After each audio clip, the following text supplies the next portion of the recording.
Mapagpalang umaga, Masvillians. Ngayon ay isang napakasosyal na araw para sa ating mga guro.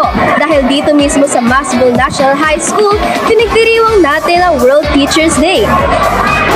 Kaya naman sa respect natin, ng taos-pusong pasasalamat at magbati ng mga estudyante, ng mga taong halos araw-araw nila nakakahalang sa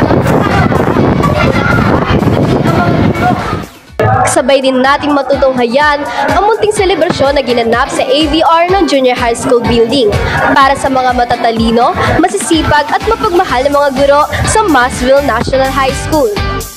Pagpasok pa lamang ng mga guro, sinalubong na sila ng mga munting regalo. Dagdag pa rito, nagkaroon din ng iba't ibang palaro at parahol na nagbigay ng kulay at sigla sa buong programa. Tunay na isang masayang araw ng pagkilala at pagpapahalaga para sa ating mga guro. Ninang hindi biro ang sakripisyo at dedikasyon ng ating mga guro. Bawat pangaral ay ginagawa nila para sa ating ikabubuti. Hindi lamang sila nagtuturo ng mga subjects, kundi pati disiplina, tiyaga, respeto at pagmamahal sa kapwa. Sa kabila ng kanilang pagod at puyat, patuloy silang naglilingkod ng buong puso at walang sawang gumagabay.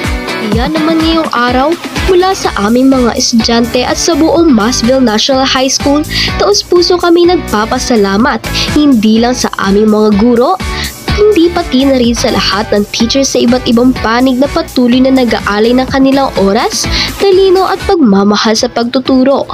Maraming salamat sa inyo at Happy Teachers Day! Happy Teachers Day sa lahat po na teachers. Hindi na sa Masville, kundi sa lahat. Para sa lahat ng teachers na message ko. Maraming salamat po. Pagpatuloy nyo lang yung mga ginagawa nyo. Dahil maraming salamat dahil kahit pa paano may natututunan kami sa school. Thank you po sa lahat ng mga teachers at sa pagtuturo sa lahat po ng mga school po dyan.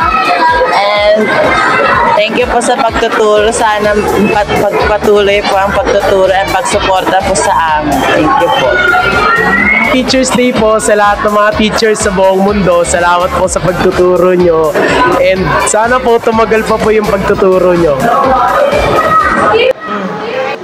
Para sa mga iba pang kaganapan ngayong Oktubre, manatiling nakatutok. Ako si Laika Mamaril at ito ang Balitang Kalatas.